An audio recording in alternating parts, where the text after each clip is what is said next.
Well, the Jayhawks kick off a new season in the new booth with a victory 31-7 over Fresno State. Let's talk about it. It was good, y'all. It's your boy JD6 here with my man. Shout out to KC Sports Authority. Make sure y'all go check that podcast out, man. You heard the man.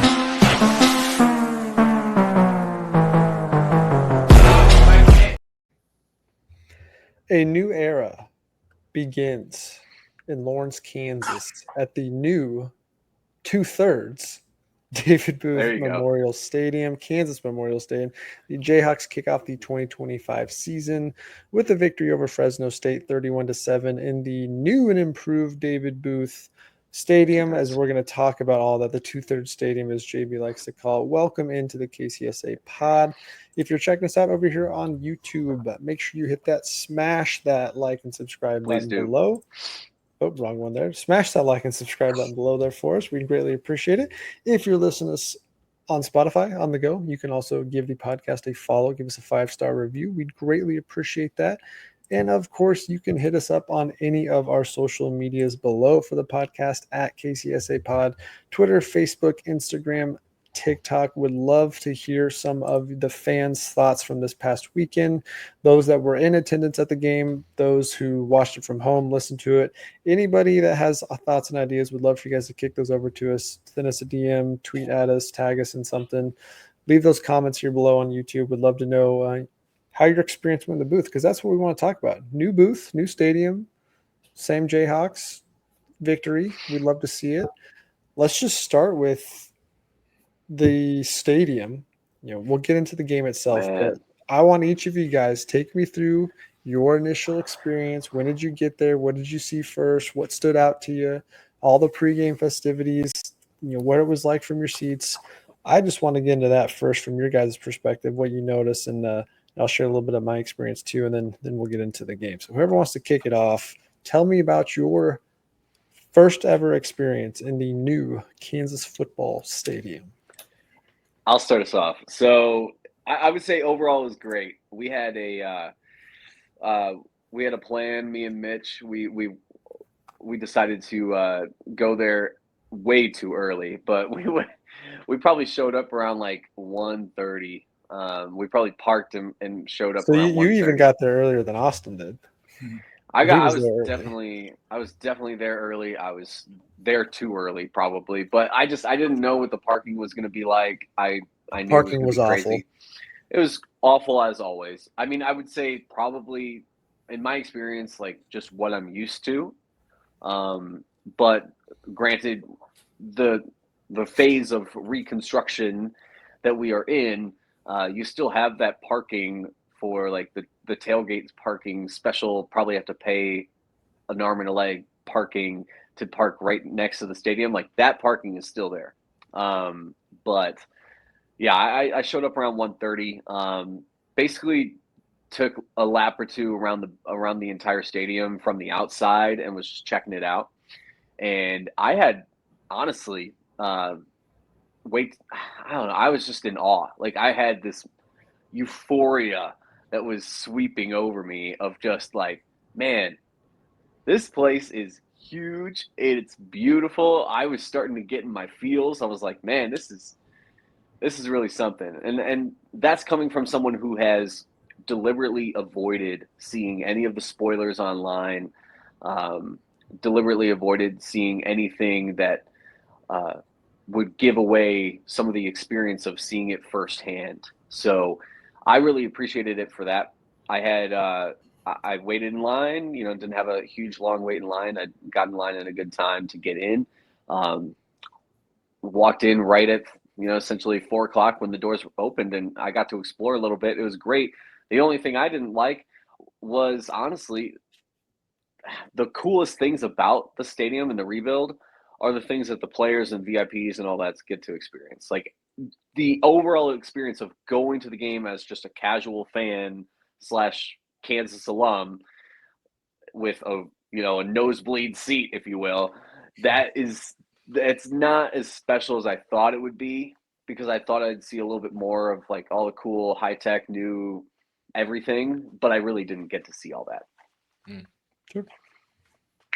Yeah, I had a great experience. I mean, the one thing I didn't like was I sat in the K flag section, and there's to get up to that concourse area right behind me, you got to go around a couple of other sections, and I didn't really like that. Nor did I like the entryway when you walk up the stairs to your little section and all that through the tunnel. I mean, I feel like the tunnels are kind of small, but I mean, it'll grow on me and it'll kind of make sense as time goes on, I guess. But those are the couple of things I didn't like. But other than that, man, I was blown away by how nice the west and north side looked. One thing I really liked was the concession stands. I mean, I said something about this earlier. It reminded me of Coffee and Arrowhead quite a bit. I mean, how many self-serve concession stands did we see last night? I mean, they were all over the place. Yeah. And the other thing I like is the local food options, which that's what Kaufman and Arrowhead does. I mean, there's a lot of similarities regarding that, and I really enjoyed it, and I love seeing all the artwork in there and seeing all the history of KU football and things like that. I mean, it was really cool. I mean, one of the first things I saw was the high school football state champions for all of the classes throughout the state. So I thought that was really cool, and I'm really glad that Lance wanted to put that in there. Of course, he's from Wisconsin, and being a guy that went to Wisconsin about a month ago, I totally understand why they like to honor high school football teams. I mean, because I toured Lambeau Field, and they were talking about that too, because that's what they do as well. So I really like that. My experience, other than watching the game and everything, it was a really good spot, and honestly, with the new seats, it's really not a bad seat in the house. And I was worried that what section was it? I think it was kind of where you were sitting, Keegan. There's a spot over there where there's this little sidewall or whatever, and you're kind of sitting right next to the media booth, I believe. And some people probably thought that there was going to be an obstructed view or whatever, but turns out that wasn't the case, and there's no obstructed view over there, because I went over there and looked myself, and I was like, oh, no, you can see the field perfectly fine. So I was worried that the obstructed field or stadium guy was going to come over and be like, all right, guys, well, new stadium, obstructed view. I'm glad we didn't have to go through that. But, man, the lights, too. Can we talk about how cool the lights were? I mean, wait until it's completely done. I mean, it's all going to come together, and it's going to look amazing. But I really liked the fourth quarter thing that we did, where everybody kind of turned their flashlights on. They did a little light show. That was really cool, and I liked the Wayward Sun song playing and all that. So, I mean, overall, I had a great experience. Blown away at first by all the new things about the west and north side, and I had a really fun time last night. It was good to be back. I was just gonna say, quick show of hands. Who all had Crimson Crust pizza? From the concession. No, I did not, and I'll tell you why in a minute. I wasn't limited in my options, but I didn't venture outside of where I was sitting for it. But Mitch and I ended up getting. I'm going to try everything this season if I can. I will say this as the resident fat guy on the podcast, I can say I know good pizza, and that pizza was it was half really good, half really bad. So, no, I'm sorry. If you're one of these sickos that loves a pizza that's more crust than pizza, then get out, okay? Because that was kind of how Crimson Crust was. It was the crust was huge. I mean, they really I don't know. I don't know what they did. I'm just I was amazed at how much crust there really was. Way too much crust. But the actual pizza portion of it, man, there's something I couldn't tell you what the flavor was exactly. But, man, it was just something I've never tasted before. I was like, this is amazing. I just only wish there wasn't so much crust. Anyway, I had to get that out of there. I just had to put that out there and say, hey, if you're going to the game and you want one of those little 8-inch personal pizzas, just be prepared. It's not going to fill you up. That's for sure. I mean, maybe if you ate the mountain of crust that there is, but if you're one of those sickos that likes more crust than pizza on your pizza, then by all means, it's probably going to be the best pizza you've ever had in your life. It's got to have more toppings, less crust, more toppings, more sauce, more cheese. Yes. But I want to take us back to walking up to the stadium Now, Austin, I know you've walked around campus a lot the last few months, seen it up close throughout construction, but walking up to the stadium for the first time, streets packed, sidelines packed. The friend of mine I brought with me has never been to a KU football game, never been to really anything around on campus ever. And so he was like, he's a big SEC football guy. So he's like, man, you guys aren't gonna be able to compete with this stuff. He was thoroughly impressed with the amount of people just piled into the streets and tailgating. And I was like, that's really doesn't matter if we're good or bad at football. The fan base as a whole, everything around the stadium is always packed. So he thought that was really cool walking up to the stadium, just seeing thousands of people standing around each other, tailgating and packing into the stadium. I thought walking up, it was awesome. It was very surreal because like in the moment you're going, oh my gosh, the old state, like it hit me. The old stadium is gone. Like the bowl is gone. You don't see the pictures of the Ring of Honor guys on the outside. It's gone, but it's replaced with this new state of the art look, which again, partially done. But walking in on that the north side of the stadium looked really cool. I wish we would have gotten there sooner because we would have gone back up and walked down the hill as well, from that side. But walking up the north side, I thought was really cool. Getting in was super easy. I think they did a really good job with the way the security started. They got people piled in really quick. The tickets were really easy. You can do the kiosk one where you scan your phone or have them scan your phone. So I thought that was simple. Walking in, like the first impression, I thought walking in on that northeast side of the stadium was pretty sweet because you see the divide that's cut between the old and the new. They kind of have to funnel you up and then around to get in there, but it was really sweet walking up there and just seeing that. And then I'm gonna throw a picture up here. The first thing I think you guys really see if this is the one. This is like the one you really kind of first see when you walk in. There's a little overhang there off to part of the stadium, and then I kind of angled this picture. But just looking over at the west side, I was like, this is sweet. Seeing this up close and in person was really cool. This is going to be a legendary stadium when it's all said and done. But I thought that was really sweet.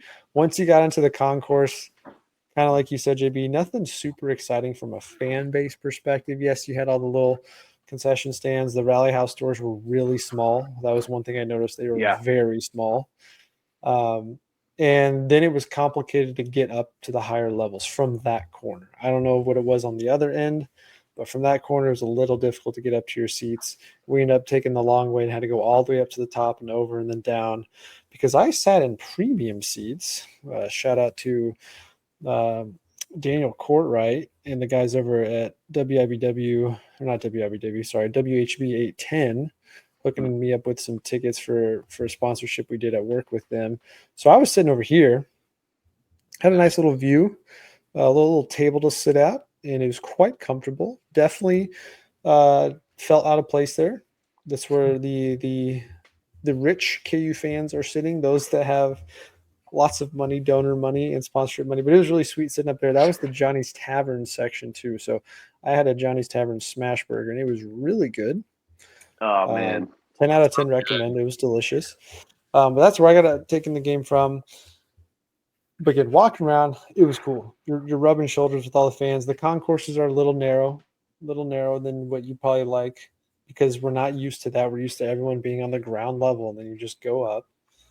So I'll take a little bit of getting used to. But it was really sweet just rubbing shoulders with KU fans. Everybody was excited. Everybody was pumped.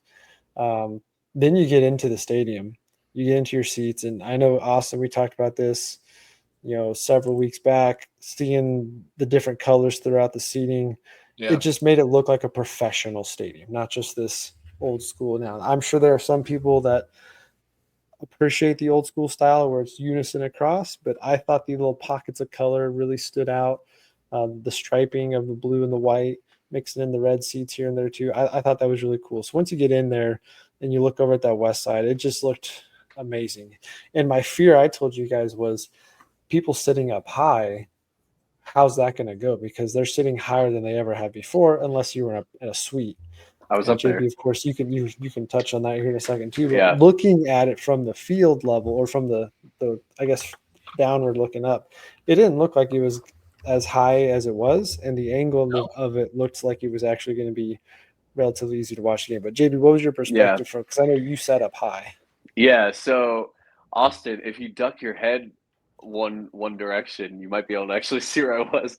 I was right at the very tippy top corner, just about like, yep, right where Austin's finger is right now. I was basically right there.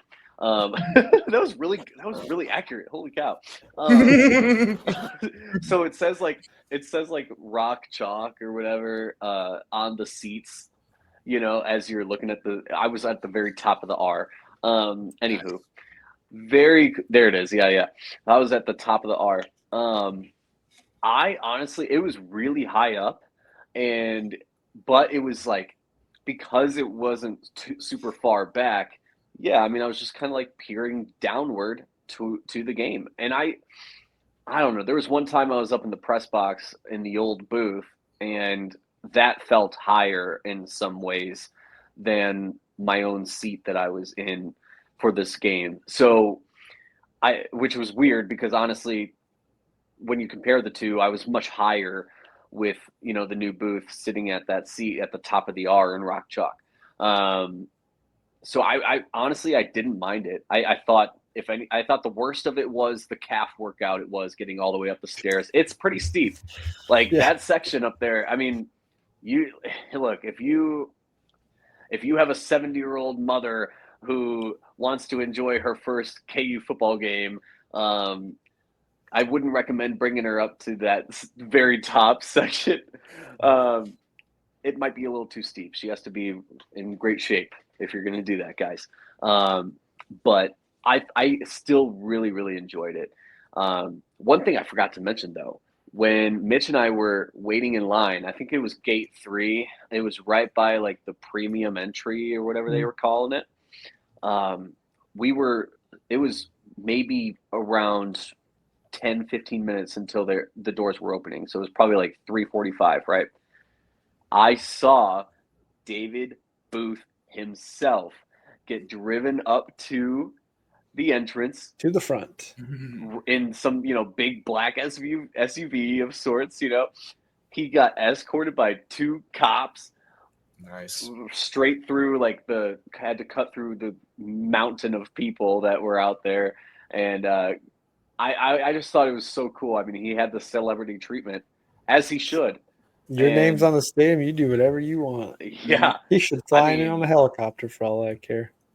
The aura of that man is one that I will never forget. It was just it was like slow motion seeing this guy go from his car into the stadium, and he was honored more than once at the stadium, which I thought was great. He did get a football. And that was after our first touchdown. Was that the exact football from the play? I don't know. Yeah, I was about to ask that.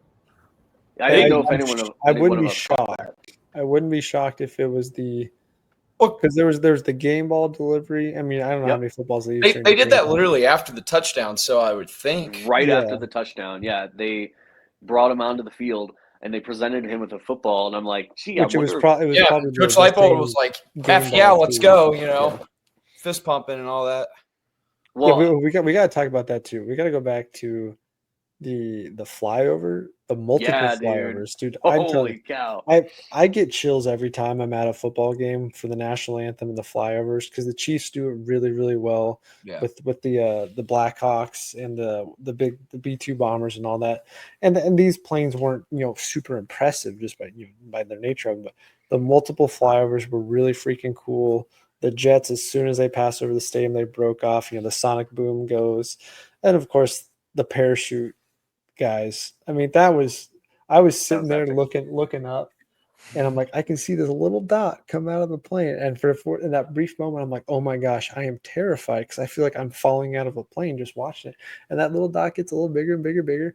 Next thing you know, there's like 6 or 7 of them dropping. I didn't know there's that many, and watching them all come down, it was really cool. And of course, my buddy, we're sitting there, and the guy that's coming down wicked fast, and the girl, she's like flying at 60 miles per hour, and he's just dropping and then runs onto the field instead of everyone's like, oh my gosh, he's gonna crash land, he just takes like a pro and just runs it down. And of course, the one with the big flag, and it was really, really cool. I thought the pregame festivities, if you're just talking fan experience, I thought the pregame festivities certainly lived up to the hype, and I think were the peak of the fan experience throughout the entire day. They did a really good job of all that. The intro was fantastic. The new intro video, bringing back the Jayhawk plane. The only thing that could top that is if at the end of that they did a flyover with a jet that was painted like a Jayhawk. That would be freaking sweet. And I'm sure we have enough money for that now, so we can figure that one out. But all in all, I thought pregame was excellent. You could feel the energy and the atmosphere all around. The student section was packed in tight. Disappeared a little bit in the second half as the score got a little out there, but that's always the case. But yeah, super impressed with the pregame festivities, top to bottom. I thought they did an excellent job getting everything centered in to where the fans were right there, not missing a beat. So overall, I give it a thumbs up, 5 out of 5 for the first game fan experience. I think after the game started, I had mentioned it to my buddy too, and it was probably more of where we were seated versus sitting where you guys were, where you're surrounded by fans. I thought the energy was lacking a little bit where we were, but again, it's because we're spread out. It's all rich people drinking their $18 cocktails and just watching the game, talking with their friends. Not to throw shade on them, that's just what I noticed. Investments and My stocks God. and buying Whereas houses. the people right to the left of us that are outside of the premium seating, they're all just packed in. So I think it's just where we were, the sound, you couldn't hear the sound as great because it was such an open space. But outside of that, I thought it was a tremendous experience, fun game. We can talk about the game here too, but any other thoughts you guys have on the fan experience aspect? I got to tell you this really quick. So I know hopefully no one is going to be like, JB, we don't care. The fans that were around me had a lot more energy than what Keegan experienced. So I wouldn't worry too much about that. But oh my God, the little kid behind me, so freaking annoying. Oh, his little pipsqueak voice. It's just oh my God, this little 8-year-old boy or whatever. So annoying. But he wasn't even like the worst part of it. The people that were to my right, I swear to God, they cared about the dumbest things that had nothing to do with the game. At one point, someone spilled that someone being me tipped over a can of someone else's beer that had already left. It was an accident. I was dancing after a touchdown. Don't make me repeat my dance moves. And then they the beer was spilling out onto the concrete and probably about to pour down behind their seats. These people, they were to my right and down one level specifically, down one row. So they were like worried that the beer was going to come spill into their seat, and they were like throwing pizza boxes and like drink cartons and anything they could onto the spill to try to like keep it away from their seats. I'm like, you guys, this beer is harmless to you.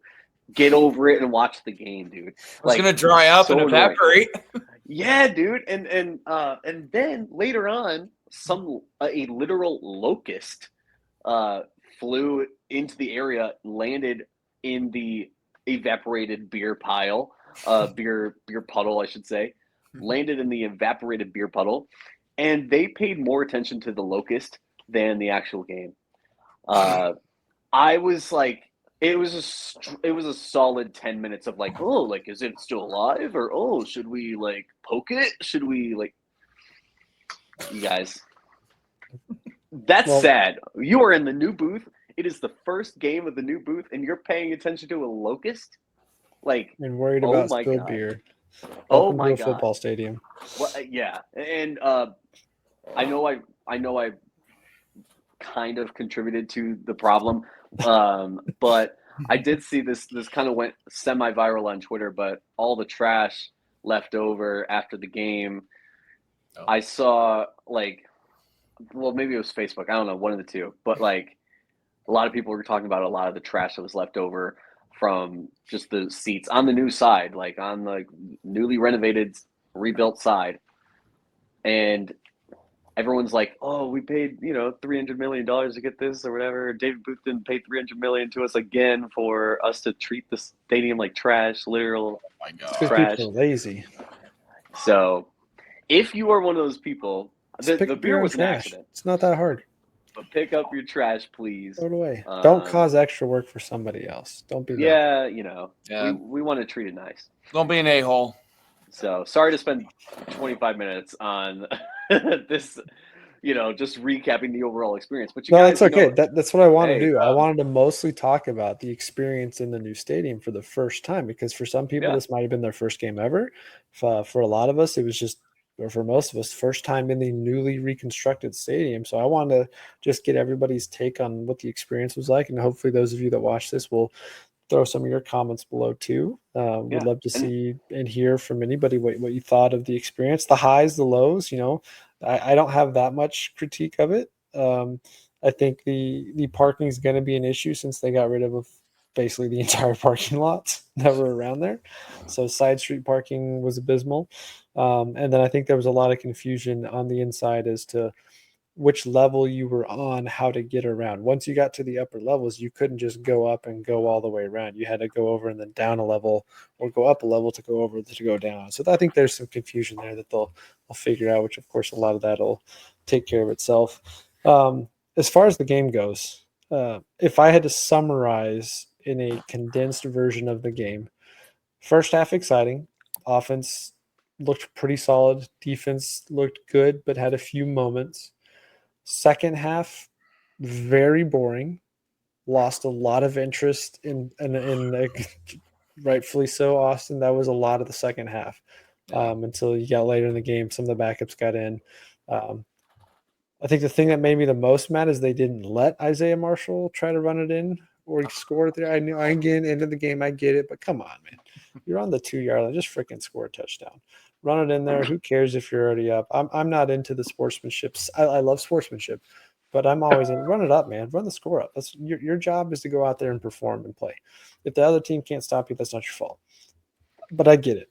We were in a position to make those points. That's the thing. We were in a position to make those points, and at the end of the season, best case scenario, if they're evaluating us versus other programs for the college football playoffs, every point counts. Thank you. And we were right there. There was that was what Keegan's talking about, was at the very end of the game where, we probably should have taken knees, but you know what? They acted like they wanted to play. When we got the ball back, they went for it on fourth down and failed. We got the ball back, and hey, we were like, all right, you guys want to play? We're going to play. And we were 2 yards away from the touchdown at the end of the game, and we could have done it. We could have did it. It could have been, I think, between that and probably another possession where we try to get cute and just try some things out on offense as opposed to just kicking a field goal. I really think the true score should have been 41-7 instead of 31-7. Would be my estimation, but I would have loved to run at that score. How about each of you? Austin, I'll start with you, but one or two key takeaways from the game about the overall performance of this team. What did you walk away knowing more or less of about this team? Well, I'm going to start off with the offensive line. I think the O-line played all right, but man, there were holding calls left and right, it felt like. But I will say that some of them were kind of unreasonable. I mean, some of them, like, just going back and watching the replay on some of those holding calls, like, because I watched the TV copy earlier because I just wanted to see how it went on the broadcast, because I think they replayed it earlier this afternoon. So I watched that, and man, like, some of those holding calls were just, I don't know. They're kind of 50-50, but I mean, at least they're being consistent about it. I mean, if you're going to call holding, like, call it consistently, right? But obviously Coach Leipold after the game said that Daryl Paulson wasn't very happy about that. So I know he'll get the O-line, ready to go for Friday, and hopefully, that'll be corrected before Mizzou, because we can't have, penalties like that against them, come 2 weeks from now. So I think the O-line, other than that, played all right. It'll be interesting to see how the front five, will look, maybe after week 4 or 5, maybe, which I don't know if we'll see more rotation in, those two spots. Man, Jalen only had 2 incompletions last night. That was my takeaway. And I get on social media, and I get on, I get on TikTok a little bit. I don't really like getting on TikTok, to be honest with you guys. It's kind of a trash app because it always crashes on me. I don't know if you guys have that same problem, but I'm seeing people talking, like putting Jalen and Heisman conversations already. And I'm like, oh, wow, I'm so shocked. Like, it's almost like I've been saying this for a long time. Like, he's good. It's just he's got to be confident and he's got to be on the same page with his offensive coordinator. And he looked like it. And he's not getting off to a slow start like he did last year, which I mean, look, I'm glad that we played a team like Fresno State first before we play a team like Wagner and then Mizzou, because, you really get a fair evaluation of your team against a quality opponent. I think Fresno State's a lot better than what the final score, They're a scrappy team that has new head coach, new offensive coordinator, defensive coordinator, new quarterback. Yeah, they're going to be one of the best on the roster. But that you could tell, even though like when the things weren't clicking for them, it's because it's all new. I thought they had some good talent on the field. I thought their defense had different pockets where they looked nice, and overall they're going to get together. So this is a team, looking at the end of this year, they'll go through some growing pains, but they're a program that honestly is where we were 2 years ago. Yeah, I mean, I have a feeling they'll probably be one of the best Group of 5 teams in the country this year. They'll bounce back. I like their head coach too. I forget he was at North Dakota State. I mean, if you were a former head coach at North Dakota State, then you must have been pretty good. I mean, he won 2 FCS titles, I believe, with the Bison. So, yeah, Fresno State. I mean, look, they've always brought in good coaches. I mean, Kalen DeBoer is now the head coach at Alabama. I mean, you've seen all these other guys come and go throughout, the Fresno State program. I mean, yeah, it's a solid program. And I mean, for us to get a 24-point win over a team like Fresno State, it's pretty damn good. Which was going to lead me into the defense looked pretty solid. They had their moments, so bad. But forcing turnovers obviously plays a big factor. But I think we had 2 interceptions. Yep. If I'm not mistaken. Yeah, 2 interceptions in that game. And a fumble recovery. That's right. Yep, fumble recovery. Well, no. We got to talk about the fumble recovery because Lance was not very happy with that because they didn't call it as a fumble. They said it was an incomplete pass, and I could just see Lance just. Didn't they say he was down? Oh, come on, review it. He's just pumping his fists. Flailing his body out towards the ref, like, dude, come on, like, no, we're not doing that. And then they were like, all right, we're gonna review it, and it worked. So it took him a few seconds. But the defense looked pretty good. I thought their tackling at times in open space was a struggle. And then there were just a few times, like EJ Warner, he had a couple throws that were just right on the money, right in the right spot down the field, 3rd and long, finds the guy open. But all in all, I thought the defense looked better, which we figured would with a new defensive coordinator, a coordinator that's also willing to change the game plan up and make adjustments. KU got a lot of guys in this game too, both sides of the ball. So we got to see a lot of what could be. So I thought overall, they looked fine. Defense wasn't super impressive, but you held the team to 7 points. That's good no matter who you're playing. Fresno State, again, I thought they had some scrappy moments, but you could tell they were overwhelmed at times by the KU defense and getting out-hustled, outworked. More athletic KU's defense was. And that was just a nice sight to see because we are not often on that side of the game where it's, hey, we're the team with the better players consistently. So I thought that was noticeable. Run game, I liked the mix-ups with Highshaw and Williams. Very disappointed Highshaw didn't get in the end zone because he was minus 220 for a TD on the betting side, and that was the only part of one of my plays that didn't hit. Dang. But my other takeaway was 10 different people caught the ball from JD. Now, Cam Pickett had the big game, 6 receptions, 77 yards, the 2 TDs, and both of those TDs were fantastic. And he looks like he's going to be the red zone threat. But 10 guys catch the ball. I think the only disappointment for me from the receiving group was the fact that they really didn't go to Emmanuel Henderson much. I think we were hoping to see a lot more there, but he had 3 targets, 3 catches, 24 yards, basically I think it was all in the first quarter, if I'm not mistaken, or maybe 1 catch later in the game. Didn't really use him much in the receiving game, but they mixed in a lot of guys. Shout out to my guy Keaton Quebeca. All day I was telling everybody he's going to catch a touchdown. Sure enough, he does.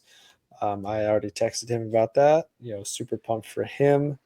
Unfortunately, he was not one you could bet to score a TD. I could not find a prop bet on that because I wanted to so badly. But super glad that he got in the end zone after missing last year. And I think, again, he's a guy that everyone's going to sleep on early because they just haven't seen him play. But this receiving core is solid. They've got size, they've got length, they've got athleticism, they've got speed, they've got some sure-handed guys. I think as they start to mix in and find their rhythm of who plays what where, JD's going to have some nice connections. And it was also great to see them try to go to Deshaun Hanukkah a couple times. He only had the 2 catches, but I think he had 1 or 2 more targets outside of that, and he got open down the field. And I saw some interesting sets with him that they didn't run last year because Jared Casey and Trevor Cardell, different style of tight ends. Hanukkah's kind of like a bigger wide receiver, so they spread him out a little bit more, used him in the slot a little bit, used him out wide. I like what we saw there, but all in all, I thought it was a good game outside of the lull part of the third quarter and early fourth quarter. It was great to see everybody out there getting as many guys playing time as possible. The fans were engaged the entire game, even when we're up big late, getting mad about certain calls and all that. But I don't have any other takeaways outside of that. Correct me if I'm wrong. Doug Emilian was listed as a starter. Started the game. I don't think he had a catch. He had 2 rushing attempts. Or no.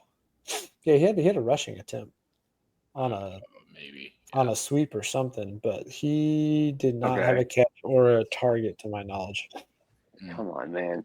Like, see, and that's there's room for he was the only returning wide receiver that had playing time last year. Exactly. And so now, you get excited about, hey, at least this is one name that I'm kind of familiar with, except we didn't really get much out of him. It was just kind of funny to me, like during the pregame introduction. I'll have to go back. I think he had a pretty solid block, though. I think one of those plays that broke outside, I want to say, was a Doug Emilian block, because he did that a couple times last year too. Yeah, the crowd was definitely aware of all the fresh new names, because the pregame introduction of all the players was so like low energy, pretty quiet until they said Daniel Highshaw. We all go nuts, and then of course JD6. Everyone goes freaking nuts, like it's Patrick Mahomes himself. But man, all around, I just to echo everything you both have said, it's been all around a really great experience just to see how some of our concerns leading into the season and leading into this game have kind of already started to be addressed. We're going to be learning some new names. We're going to be able to, watch some highlights of guys that we haven't gotten to watch for the last 4 years straight. And there's an exciting element to that. So I'm all for it. And these guys came to play. Pickett came to play. He got 2 touchdowns. He's our top guy right now. That's the guy we got to look to. I'm good with that. A lot of good chemistry. Yeah. I think the only one we didn't see was Bryce Canty. I don't think he was active for game. I think he was hurt. I think he might play this week though. Yeah, hopefully. Yeah, it'd be good to see him out there. Yeah, all around good game. I don't have much else to touch on. Start the season 1-0. K-State loses to Iowa State, so we're ahead of them. Yep. Are we going to talk about the fight? Inside track to the Big 12 championship. You know what I'm talking about. K-State fans are in shambles, you guys. It's good. It's good. It's like all is right in the world. And they're already trying to clap at KU fans for the sellout of a smaller stadium, which Austin addressed today on Twitter as well. Yeah, and the apology, apparently AI written. Really? I didn't read it entirely because I didn't care. Yeah, apparently it is. Everybody's using AI to type stuff up now. Yeah, that's kind of funny. Go overseas, get in a fight, your star quarterback, who I will give credit to. I beat him this year. Not to talk some K-State on here, but just look. I didn't watch much of the game because I was at work. But just looking at the box score, he threw the ball quite a bit. Didn't look like it was a lot down the field, but I always said if you beat K-State, it's because you make Avery Johnson have to win throwing the ball. But we're ahead of them in the standings right now. Iowa State, of course, is at the top of the Big 12. K-State's at the very bottom. With the win. But KU's ahead of them. KU's ahead of them. Yeah. Any other thoughts on this game before we wrap up? Nothing really. I mean, I'm interested to see how the Wagner game goes. I feel like the starters are probably going to play first half, and we might see Cole Ballard start in the third quarter. We'll see. It'll be interesting. I really want to see David McComb play. I know he's redshirting this year, but you can still play up to 4 games in redshirt. So maybe that get him in reminds the me of fourth something quarter. too. If you've played NCAA football this year yet, David McComb's rating is a 74. He's the second highest quarterback on the team. Poor Cole Ballard, who's QB2, his rating's still so far down. He's a 65, and I just feel bad for him. Disrespectful. I have heard on good authority from maybe possibly a player close to him or a roommate said that he was quite disappointed last year and is quite disappointed again this year with that rating because he's QB2. But yeah, I think we'll see a lot of the depth guys next week as well. The only thing we didn't really see was Dean Miller because I know he's out. So maybe you get him for a couple series next week. I don't know where his status is, but major hype with him coming in. Oh, defensive line was one thing I did want to touch on. I thought they looked fantastic, just like we previewed, saying that they should be a strength of this team. Again, you're going up against average competition, but the defensive line looked really good. They were quick off the line. They had a lot of guys rotate in and out. Tommy Dunn, DJ Withers, in the middle is fantastic. I don't think Gage Keys was active for this one either. So you've got other guys that didn't play that you'll mix in. But defensive line looked good. They got some nice pressure. Held the run game in check for the most part. But yeah, all in all, solid. Yeah, 29 carries for 37 yards. That even if you take away EJ Warner's loss of yards due to sacks, it's still under 70 yards for the game. So impressive with that. But Katie starts the year 1-0. They won't be 1-5 again. Won't be 1-5. Shouldn't be. I mean, if we lose to Wagner, Jesus, man. Pessimistic JB might be out of the room right now. I might have to just say 12-0. No, not say 12-0. Is he going to come back next week? College football playoff bound. We'll see. You know, hey, I think we beat Mizzou. I think we beat Mizzou next year, but I could be wrong. Do we play them next year too? In Lawrence. Yep, next year's in Lawrence. I'm with you on that, Austin.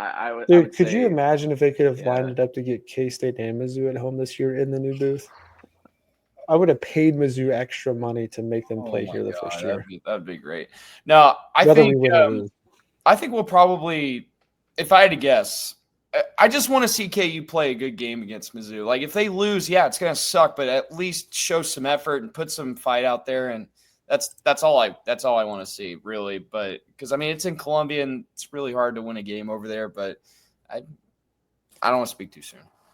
Yeah, we'll talk about that one as we get into the weeks ahead. But we'll wrap up there. Again, if you haven't done so yet, make sure you hit that like and subscribe button below here on YouTube. Leave us your comments below, thoughts on the game, thoughts on your experience in the stadium for the first time, thoughts on those that listened or watched at home, how the stadium looked on TV.